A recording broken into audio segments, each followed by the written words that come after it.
몇 년 전에 우연히 한국의 방송을 시청하면서 북한을 탈출하여 이 남한에 정착한 한 남자분의 인터뷰를 들을 기회가 있었습니다. 수개월을 만주와 몽골 그리고 동남아시아를 헤매다가 극적으로 한국 대사관에 피신한 후에 한국의 땅을 밟게 된 이 경위와 또 생사를 넘나든 이 모든 고통의 증언들로 그의 인터뷰는 가득 차 있었습니다.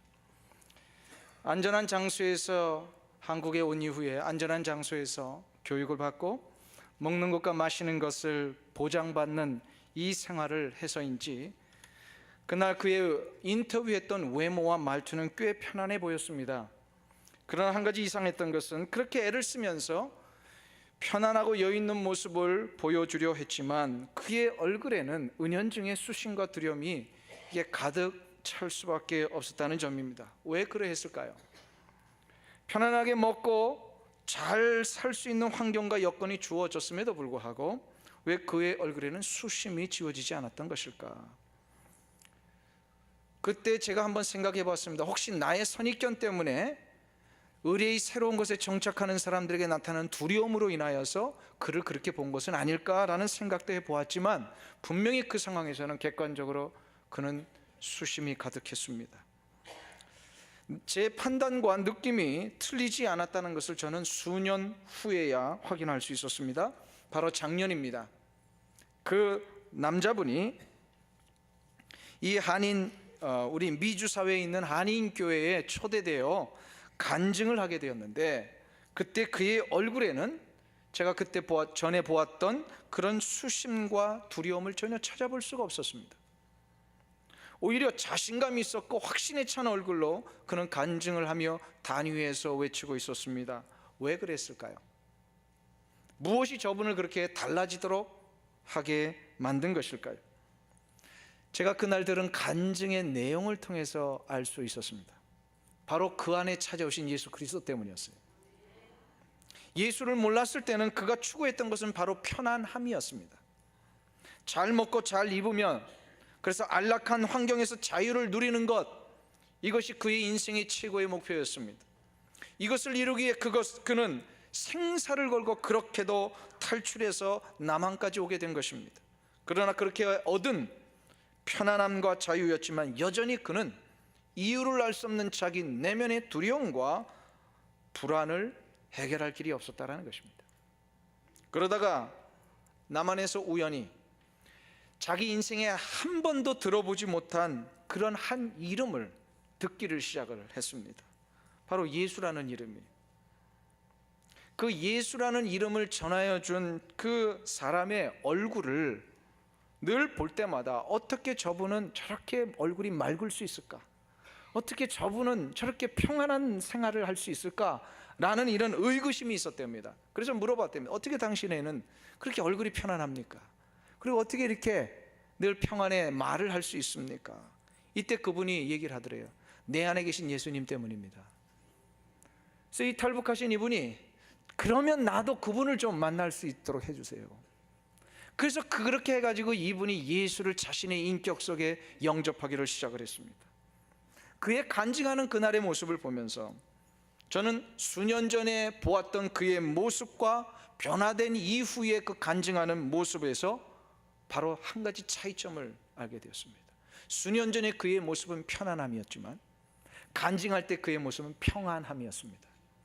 편안함과 평안은 전혀 다른 겁니다. 편안함은 육체를 위한 것이지만 평안은 영혼을 위한 것입니다.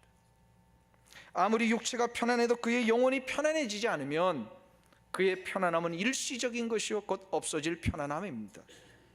아무리 외적으로 편안함이 주어졌어도 그의 영혼 속에 평안이 시작되지 않으면 인간은 늘 두려움과 절망 가운데 빠질 수밖에 없고 그 두려움과 절망 때문에 무너지는 순간부터 어느 누구에게서도 해결할 길이 없는 자기의 그 내면 깊숙한 곳에서부터 우러나는 존재의 통곡들이 일어납니다.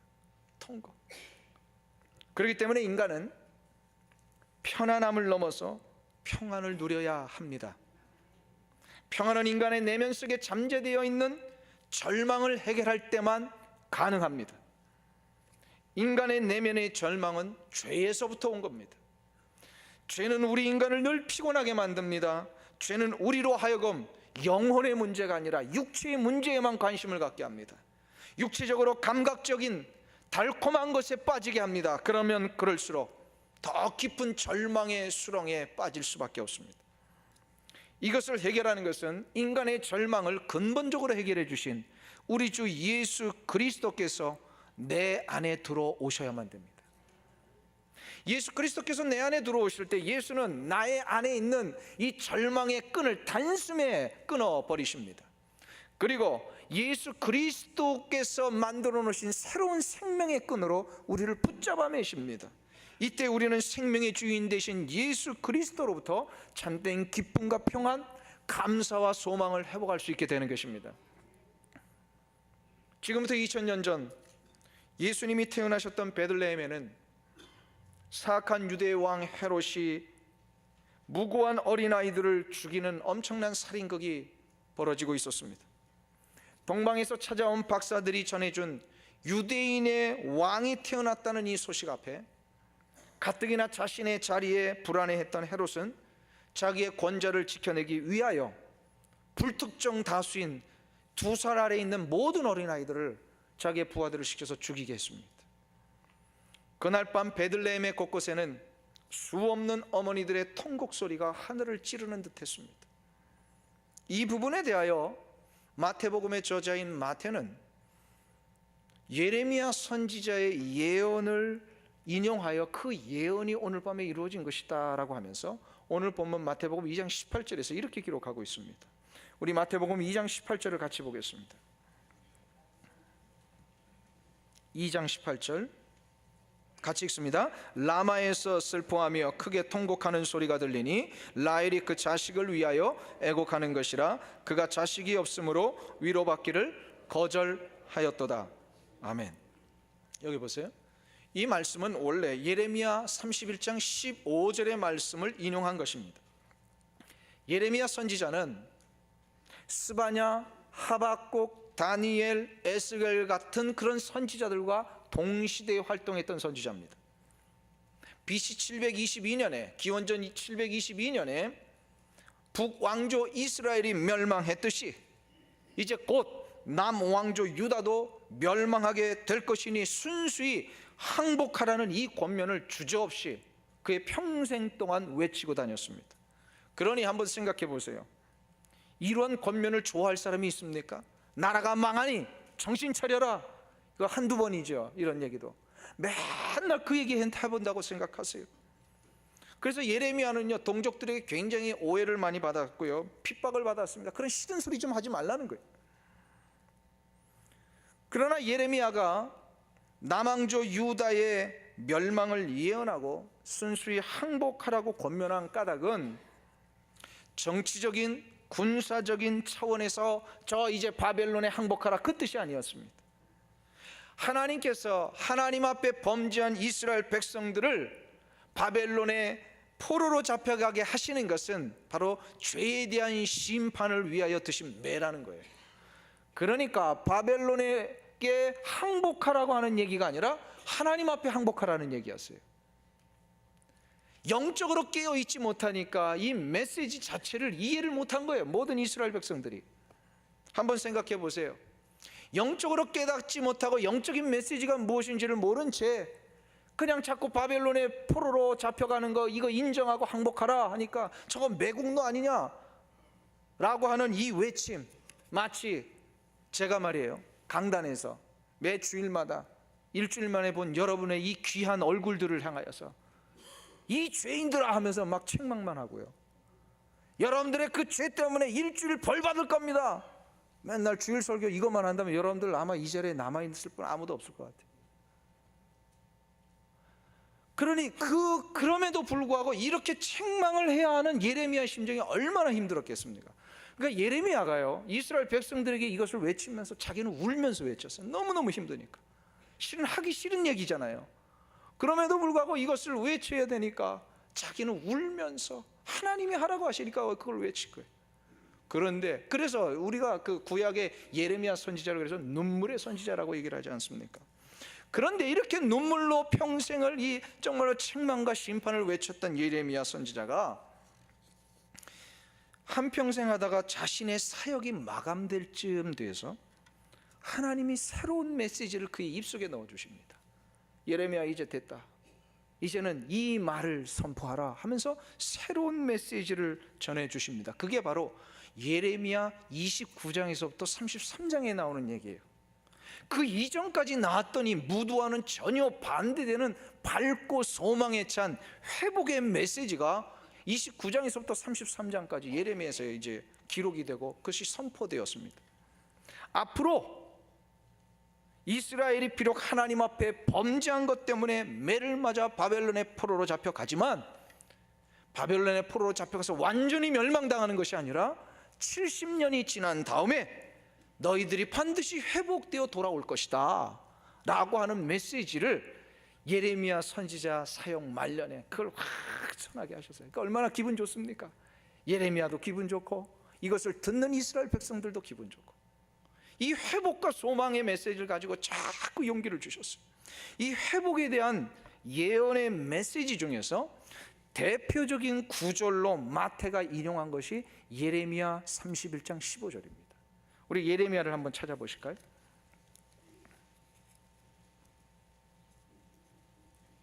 예레미야 31장 15절.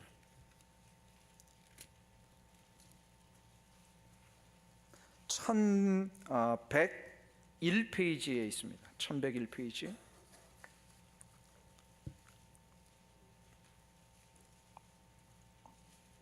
예레미야 31장 15절입니다.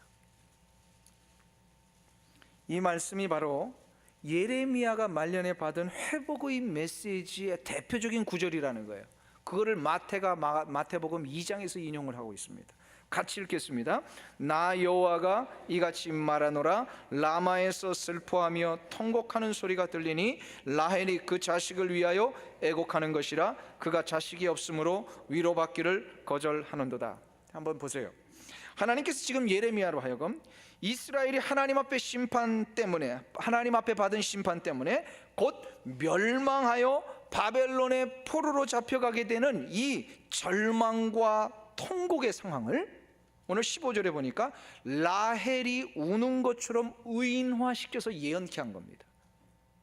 예레미야로 하여금 앞으로 있을 이 절망과 심판이 라헬이 통곡하는 것으로 의인화시켰다는 거예요. 라헬이 이 시대에 있었어요, 없었어요? 없어요. 라헬은 언제 시대예요? 이미 그 이전에 야곱의 부인이 바로 라헬 아닙니까? 그러면 왜 구약에 수많은 통곡했던 인물들이 있었음에도 불구하고 굳이 라헬을 이렇게 들어서 하나님은 이스라엘의 심판을 우는 자로 의인화시키면서 사용하신 것일까? 그것은 이스라엘이 가지고 있는 명칭 때문에 그렇습니다. 이스라엘이라는 이름 때문에. 북왕조의 가장 큰 지파 솔로몬 이후에 이스라엘은 둘로 갈라집니다. 북왕조와 남왕조로. 이 북왕조와 남왕조로 갈라지는데 이 북왕조의 대다수의 지파들이 속해 있었어요. 그 대다수의 지파들 가운데 가장 큰 지파가 에브라임 지파입니다. 그래서 북쪽 이스라엘의 그 대표적인 이름을 얘기하라 그러면 보통 이스라엘 사람들은 이제 이 북쪽 이스라엘 이렇게 하지 않고 에브라임 이렇게 얘기를 합니다. 성경의 시가서와 예언서에 보면은 수도 없는 이렇게 외침들이 나오는데 에브라임아, 에브라임아, 하나님의 말씀에 귀를 기울지어다. 뭐 이런 표현들이 나오면 이건 다 북쪽 이스라엘 전체를 얘기를 하는 거예요. 그리고 또한 오늘 본문에 보면은 라마에서 통곡을 했다라고 하는 이 라마는요, 바로 베냐민 지파가 속하여 있는 땅입니다. 즉 에브라임과 베냐민은 누구의 핏줄이에요? 야곱의 12아들 가운데 라헬에게서 나온 첫 번째 아들이 요셉이잖아요. 요셉에게서 에브라임과 므낫세 두 아들이 나왔어요. 그러니까 에브라임이 라헬의 핏줄이에요. 베냐민도 야곱의 12아들 중에 마지막 아들이지만 라헬이 낳다가 그 아들 낳고서 죽지 않습니까? 그러니까 베냐민 자체가 아픔의 아들이며 통곡의 아들이며 한평생 야곱으로부터 사랑은 받았지만 자식이 없어서 인생의 절망도 인생의 소망도 없었던 이 라헬이 통곡하며 살다가 결국 두 번째 아들 낳고 통곡하며 죽잖아요. 바로 그거 라마라고 하는 곳이 라헬이 묻혀있는 무덤입니다. 결국 이것은 무엇을 얘기를 합니까? 에브라임이 잡혀갔다라고 하는 것은 바로 이스라엘 전체가 다 잡혀가고, 그 잡혀간 것 때문에 마치 그 옛날 라헬이 자기 아들들 때문에 통곡하며 울었던 것처럼 모든 이스라엘 백성들이 바벨론 포로로 잡혀가 이제 모두가 없어진 이 상태 앞에 절망하며 통곡하는 이 상황을 의인화시켜 가지고요 예언을 하게 하신 거예요. 자, 그러면 이 15절 말씀 한 구절만 보면 이게 어떻게 회복의 메시지냐 이 말이에요. 통곡하며 절망하는 구절만 나오는데 이게 어떻게 회복의 메시지입니까? 그러나 몇 주에 걸쳐서 계속해서 마태복음 2장에 나오는 구약 예언이 과연 예수 그리스도의 무엇을 가르치냐는 것을 우리가 살펴보면서, 구약 예언이 신약에 인용될 때는 한 구절만 보아서는 안 되고 그 구절 전체가 들어있는 성경을 봐야 된다라고 늘 우리는 말씀을 했습니다. 즉, 이 구절을 통해서 하나님이 원하시는 내용을 알기 위해서는요 15절 하나만 보면 안 되고요 15절이 들어있는 예레미야서 전체를 봐야 합니다. 특별히 29장부터 33장까지 회복의 메시지가 있다는 걸 우리는 알아야 됩니다. 그래서 15절 이하에 나오는 내용을 보면 하나님께서 그 슬픔과 통곡의 눈물, 이스라엘 백성들이 심판 때문에 절망하며 바벨론에 이제 포로로 잡혀가 모두가 다 통곡해야 되는 이 상황의 눈물을 하나님이 이제 내버려 두지 아니하시고 직접 찾아오셔서 눈물을 닦아주시겠다라는 거예요. 그 내용이 15절 이하에 나옵니다. 우리 특별히 16절 17절을 한번 볼까요? 31장 16절과 18절입니다. 같이 한 목소리로 읽습니다. 나 여호와가 이같이 말하노라. 내 소리를 금하여 울지 말며 내 눈을 금하여 눈물을 흘리지 말라. 내 일의 갚음을 받을 것인즉 그들이 그 대적의 이 땅에서 돌아오리라. 여호와의 말이니라. 나 여호와가 말하노라. 너의 최후의 소망이 있을 것이라. 너의 자녀가 자기들의 경내로 돌아오리라. 15절까지는 이 슬픔이 있지만 16절 17절 이하에서 보면은 뭐라고 얘기합니까? 그 눈에서 눈물 닦아주시겠다는 거예요. 이제 내가 너희들을 너의 땅으로 다시금 돌아오게 보장하겠다라는 약속의 말씀입니다. 그래서 20절에 이렇게 선언을 하십니다. 20절 보세요. 에브라임은 나의 사랑하는 아들, 기뻐하는 자식이 아니냐. 내가 그를 책망하여 말할 때마다 깊이 생각하노라. 그러므로 그를 위하여 내 마음이 치근한즉 내가 반드시 그를 긍휼히 여기리라. 여호와의 말이니라. 이 말씀을 통하여 하나님은 지금 이렇게 우리에게 선언하고 계시는 거예요. 내가 스스로 자초한 죄와 잘못 때문에 심판받고 고초당하고 절망 가운데 통곡하고 있지만 너는 그 문제에서부터 헤어나올 능력이 없지 않느냐? 너는 그 문제를 해결할 그런 어떤 능력이 없지 않느냐? 라고 하시면서, 그러니 내가 직접 그 심판으로 인하여 생긴 고통과 아픔의 문제까지도 내가 회복시켜 주겠노라. 이거 지금 이거를 약속하고 계시는 거예요, 하나님께서. 그리고 하나님께서는 이제 예레미야 33장까지 그 회복의 방법들을 예언자 예레미야를 통하여 계속해서 얘기하시다가 그 방법이 신약에 와서 아주 구체적인 한 방법으로 종합됩니다. 한 가지 방법이었어요. 그것은 바로 하나님의 아들 예수 그리스도를 십자가 위에서 희생시키시는 거예요. 왜냐하면 죄의 문제는 대가를 치러야만 해결되잖아요. 우리가 지은 죄를 해결하시기 위해서 이 대가를 치를 사람을 우리 보고 하라고 하지 아니하시고 하나님의 아들 보고 이 대가를 치르게 하셨어요. 그래서 이사야 53장에 보면 하나님께서는 죄 때문에 죽어야 할 나 대신에 하나님의 아들 예수님을 십자가에 찔리게 하심으로 나의 허물의 문제를 해결하셨다라는 거죠. 또 이사야 53장에 보면 나의 허물을 지워버리고 죄의 심판 앞에 죽어야 할 나 대신에 예수님을 십자가 위에서 상하게 하심으로 내 죄악의 문제를 해결하셨습니다. 죄 때문에 평생토록 고통당하며 절망 가운데 빠져야 할 나 대신에 예수님을 십자가 위에서 징계받게 하심으로 나에게 새로운 평안을 주셨습니다. 죄로 인해 고통당하며 육체의 아픔 때문에 평생 고생해야 할 나 대신에 예수님께서 채찍에 맞게 하심으로 나의 육체의 질병들을 치료하셨다라는 겁니다. 이게 하나님이 선택하신 방법이었어요.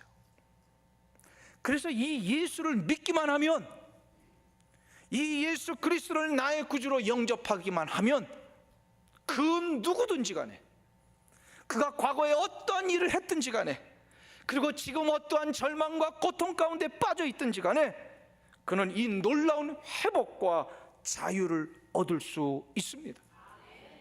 이게 하나님의 방법이셨어요. 사랑하는 성도님 여러분, 한번 생각해보세요. 내 능력 가지고 이 고통의 문제 해결할 수 있다고 생각하십니까?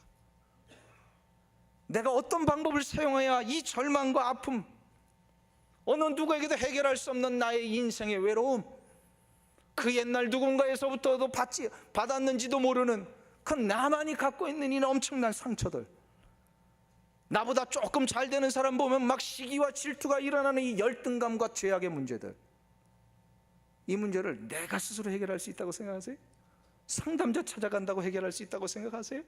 아니에요. 상담은요, 문제는 지적해줘요. 당신의 문제가 여기서부터 나왔습니다. 제가 상담 전공했잖아요. 잘 알아요. 정확하게 진단해줘요, 상담가 찾아가면. 그런데 문제는 뭐냐면 그것으로 끝난다는 거예요. 진짜 위대한 의사는 뭐예요? 정확하게 진단하지만 정확하게 처방도 할 수 있어야 되는 거예요. 근데 이 세상의 모든 상담은요, 처방이 불가능합니다. 왠지 아세요? 우리 안에 일어나는 고통과 아픔의 문제는 내 영혼에 일어나는, 영혼 속에서 일어나는 문제이기 때문에 그래요. 내 영혼의 죄 때문에 일어나는 문제이기 때문에 그래요. 이 문제를 해결할 수 있는 유일한 분은 우리 주 예수 그리스도밖에 없으시다라는 거예요. 나의 영혼을 만지실 수 있는 분이 예수님 뿐이시기 때문에, 사랑하는 성도님 여러분, 그렇기 때문에 이 예수를 만나 예수를 의지하며 산다는 것이 얼마나 큰 위로입니까? 우리의 삶에 있어서 위로가 진짜 위로되기 위해서는요, 두 가지가 충족되어야 합니다. 누군가로부터 위로를 받기 위해서는요, 위로를 주려고 하는 그분에게서 두 가지가 있어야 돼요. 첫 번째는 뭐냐면, 저분이 나를 위로할 때 저분이 나의 이 아픔을 진짜 공감하실 수 있는, 이해할 수 있는 분이냐, 이게 있어야 돼요. 나의 아픔을 진짜 이해하는 분이라면 그분이 하는 말 때문에 내가 위로받아요. 두 번째로, 위로가 위로되기 위해서는요, 그냥 말로만 때우는 게 아니라 나의 아픔의 자리에 같이 있어줄 수 있어야만 위로가 되는 거예요. 지금부터 13년 전에 뉴멕시코에서 나바오 인디언들을 선교하시는 남창식 선교사님의 선교 현장으로 단기 선교를 간 적이 있었습니다. 그 선교 현장에서 알게 된 거지만, 서양의 많은 선교사들이 나바오 민족들을 선교하기를 위하여 수도 없이 많이 시도를 했지만, 콜럼버스가 이 아메리카 대륙을 발견한 16세기 이후에 지금 2000년도까지요, 저들이 약 400여 년 동안 그렇게도 선교를 했는데 거의 열매가 없습니다. 거의 열매가 없어요. 여전히 인디언들 그 삶을 한번 가보세요. 레저베이션에 가보면 여전히 술과 마약과 도박에 빠져가지고요, 핍절하게 살아가고 있습니다. 많은 남자들이요, 거의 다라고 생각합니다. 알코올 중독에 빠져서요, 가장들은 40이 되면 거의 다 죽어버려요. 마지막 날 초청잔치가 있어서 가족들 다 데리러 오는데 남자들이 안 보이는 거예요. 왜 그런가 했더니 다 아버지가 죽었대. 알코올 중독 때문에 그냥 단명을 하는 거예요. 40 막 이렇게 돼버리면은. 그 왜 저들이 이렇게 핍절하게 살아가고 알코올 중독과 도박에 빠져서 정말로 그 비참한 삶을 살고 있는가, 왜 복음이 들어가지 않는가 라고 이유를 알아보았더니, 저들에게 복음을 전했던 서양의 선교사들, 특별히 미국의 선교사들은요, 자기들의 삶의 터전을 빼앗고 자기의 조상들을 다 학살했던 그러한 장본인들의 후손이라는 거예요. 그런 서양의 선교사들은 결코 자신들의 아픔과 절망을 결코 공감할 수 없다라는 겁니다. 가해자들이 어떻게 피해자의 마음을 알 수 있느냐 이 말이에요.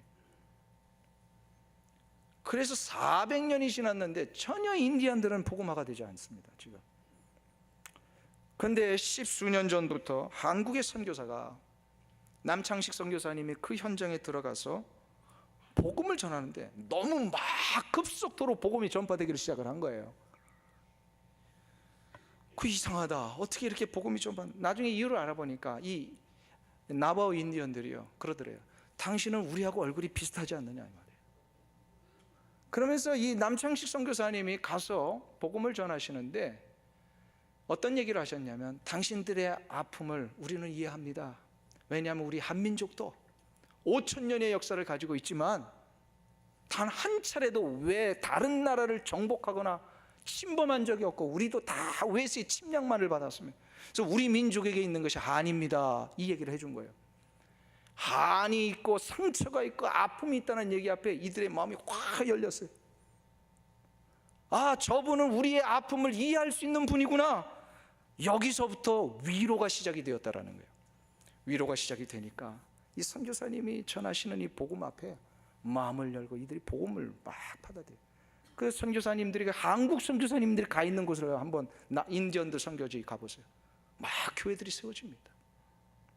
위로는요, 아픔과 절망을 진정으로 공감할 수 있을 때만이 시작이 됩니다.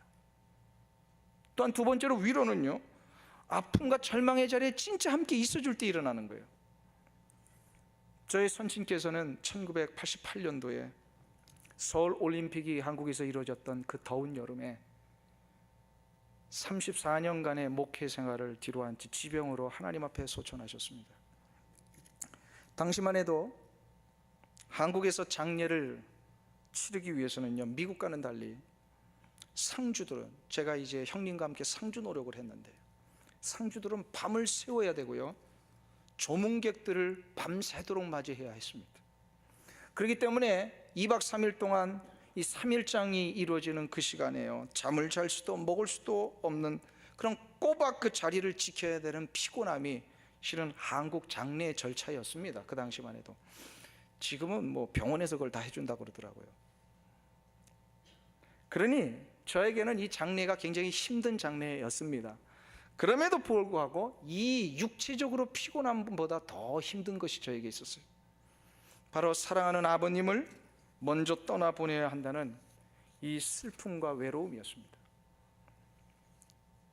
그것 때문에 어떻게 장례를 치렀는지도 모른 채 3일 장례를 마치게 되었고, 그 후 며칠이 지나서 장례를 정리하면서 장례식에서 촬영했던 영상들을 우리 가족들과 함께 다시 볼 기회가 있었습니다. 그때 저는 지금도 잊을 수 없는 장면을 보았어요. 그 장례 기간 내내 저 혼자 외롭게 밤을 지새우며 슬퍼했다고 생각을 했는데, 그 영상 속에는 저와 함께 밤을 새워주고 울어주고 자리를 함께 지켜주었던 교회 수많은 성도들과 저의 친구들이 있었다는 사실을 그 영상을 통해 알게 된 거예요. 장례 때는 그게 안 보였어요. 볼 겨를도 없었어요. 그때 제가 받았던 위로는요, 이루 말할 수가 없습니다. 내가 아파하며 힘들어했던 그 시간, 그 자리에 나와 함께 자리를 지켜준 분들이 있었다는 이 사실이 저에게는 너무나도 큰 위로가 되었습니다. 그때의 경험은 저로 하여금 위로가 무엇인지를 진짜로 알게 됐습니다. 위로는 고통의 자리에 함께 있어 주는 것이라는 거예요. 이게 위로입니다. 근데 중요한 것이 하나 있어요. 나바오 인디언들의 아픔과 절망을 함께 공감해 줄 수 있었던 그 선교사님도, 저의 외로움과 절망과 슬픔 앞에 함께 자리를 지켜주었던 성도들과 친구들도 영원토록 그렇게 할 수는 없다는 겁니다. 시간이 지나면 저들은 그 공감했던 마음을 거두어야 하고 그 함께했던 자리를 떠나야 합니다. 이것이 바로 인간이 인간을 완전하게 위로할 수 없는 이유입니다. 그러나 이 위로를 완전하게 하실 수 있는 유일한 분이 계십니다. 바로 예수 그리스도이십니다. 예수 그리스도는 우리와 완전히 공감하시기 위하여, 나의 아픔과 절망을 공감하시기 위하여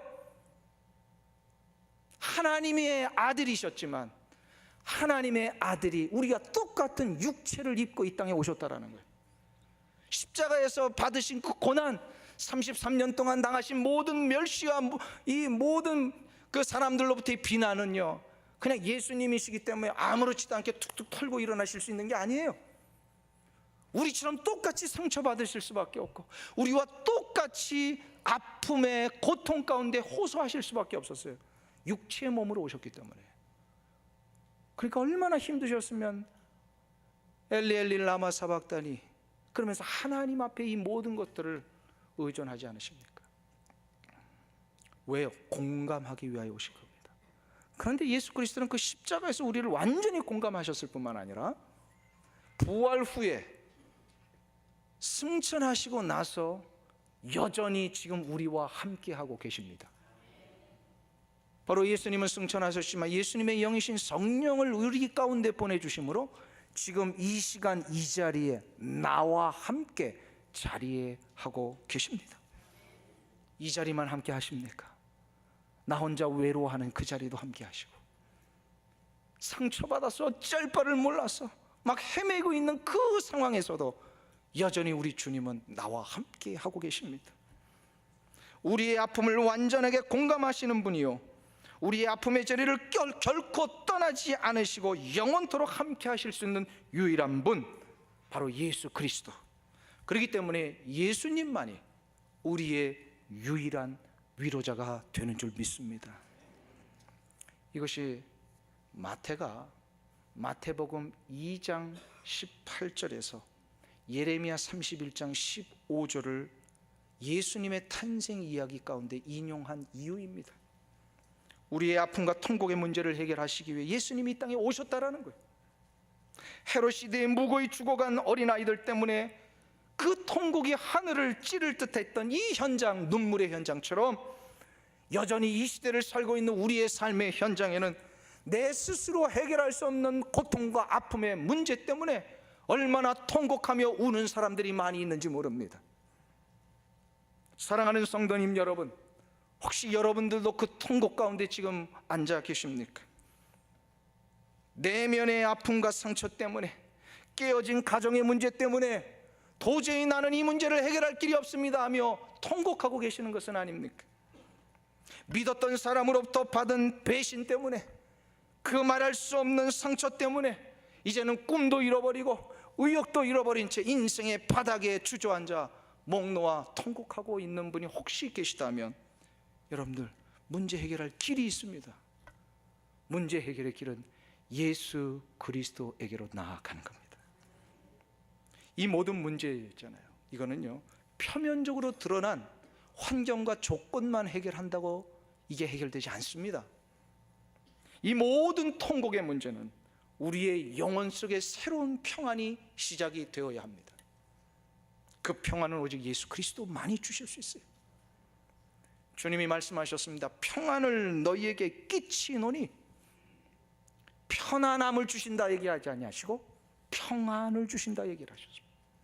곧 나의 평안을 너희에게 주노라. 내가 너희에게 주는 것은 세상이 주는 것 같지 아니하니라. 너희는 마음에 근심도 말고 두려워하지도 말라.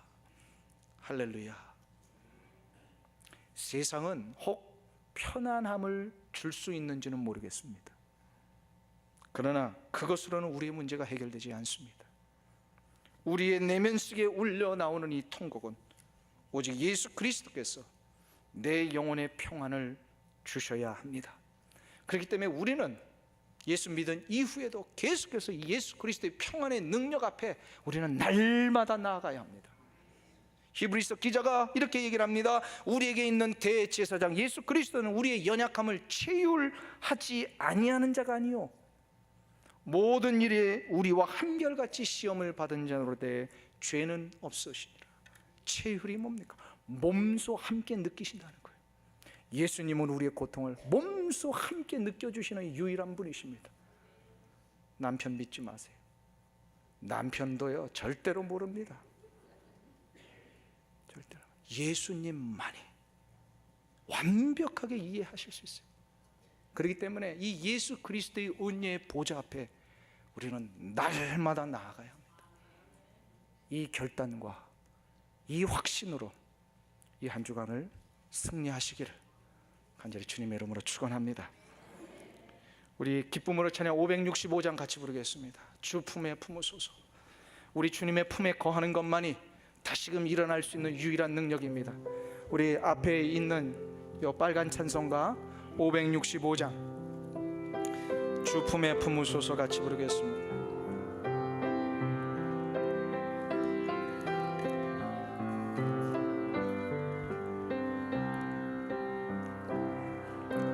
주 품에 품으소서.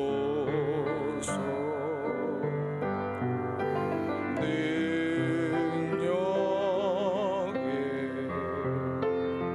발로 덮으소서. 거친 파도 날 향해 와도 주와 함께 날아오르리. 폭풍 가운데 나의 영혼 잠잠하게 주를 보리. 주님 안에 나 거하리. 주님 안에 나 거하리.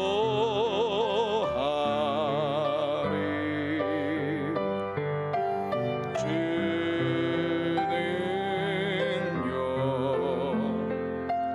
나 잠잠히 믿네.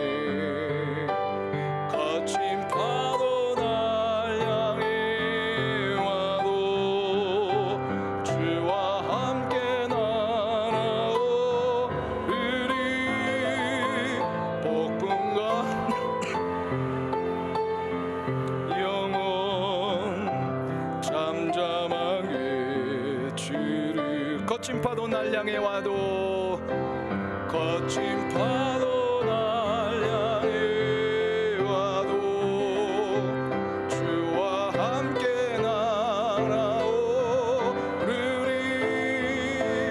폭풍 가운데 나의 영혼 잠잠하게 주를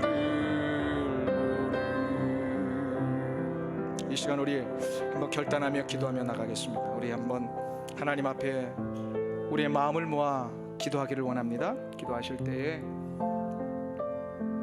어느 누구에게도 말할 수 없는 좀 여러분의 나만의 고통과 아픔이 있으십니까? 이 문제를 지금 우리 주 예수 그리스도는 아신다는 겁니다. 믿으십시오. 그리고 여러분은 혼자 이 문제를 짊어지고 가는 것 같지만 지금 예수의 영이신 성령께서는 이 문제의 옆에 나와 함께하고 계십니다. 이것을 확신하면서 우리는 결단하며 나갑니다. 주의 보좌 앞에 나가면서 주여 나를 붙들어 주옵소서. 주님은 이 문제를 해결하실 수 있는 줄 믿습니다. 고백하며 문제를 예수님에게 던지십시오. 예수님께서 분명히 회복해 주시고 위로해 주실 것입니다. 이 문제를 놓고 우리 이 시간 한번 결단하며 기도하겠습니다. 하나님 아버지, 결단합니다.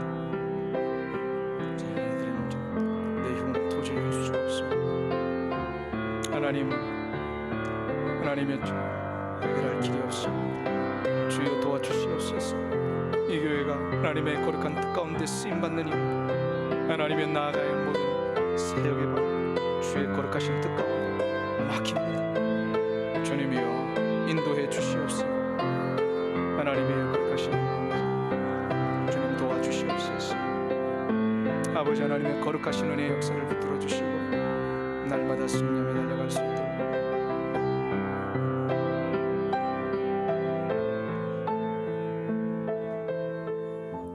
하나님 아버지, 나를 완전하게 치유하시고 나를 영원토록 붙들고 함께 하시는 우리 주 예수 그리스도를 인하여 감사와 찬송과 영광을 올려드립니다.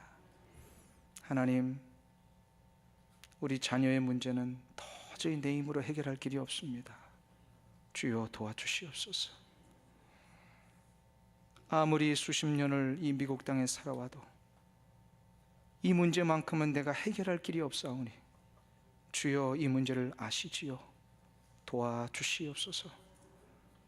내 가정을 주님의 손에 드립니다. 나의 사업의 현장을 주님 앞에 드립니다.